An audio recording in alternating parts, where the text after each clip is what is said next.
Take us through who these people are. Are they just sort of anti-climate change loons, or are they folks with a legitimate grievance? I mean, anti-climate change loons are certainly how the elites are trying to present them. But when you actually get among them, you find that these are people who, exactly as you say, they are people who work in the real economy. They are people who are working in agriculture. They're also been joined, as you suggested, by many truckers, people who know where the food and the energy and the electricity comes from, are saying to their environmentalist elites, you don't understand us, you're inflicting these policies on us from on high.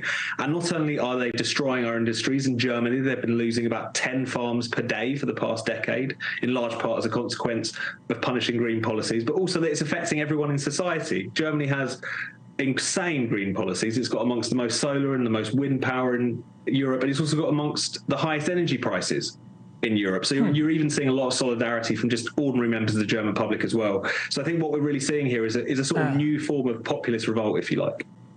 I'm watching the videos that are coming out of this. It's absolutely wild. Is this going to spread? Is this the kind of thing you think? I mean, I remember the trucker protests during COVID that were in Canada, possibly came to the United States. As you've studied this issue across the world, are they protesting the same kind of policies that America has, or is Europe just sort of so far on the other side that it's not something relevant to us? What I find is a sort of remarkable sort of commonality between a lot of the movements that we're seeing. So we're talking now about the farmers' revolt. We've seen that in the Netherlands, we've seen that in Germany, Ireland, even Belgium, as you say, and France as well now.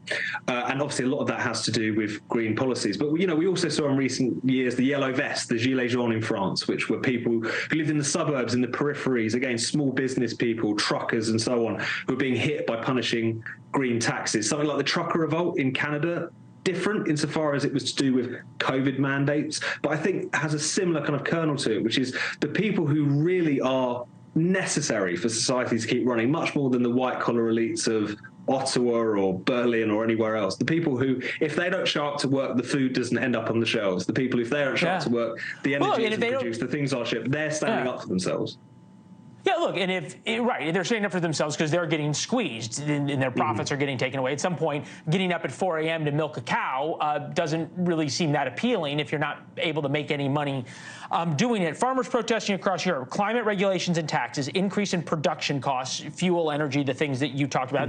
We're experiencing the same thing in America. Free trade agreements. I think about where I'm from in northern Michigan. The farmers there are the cherry farmers. The National Cherry Festival is home in Traverse City, Michigan. And a lot of farmers say it's not worth growing cherries anymore because the Turks are dumping cherries into America. And then this issue of generational family inheritance. In America, there's this real issue of families being able to pass down farms generation to generation and facing huge taxes.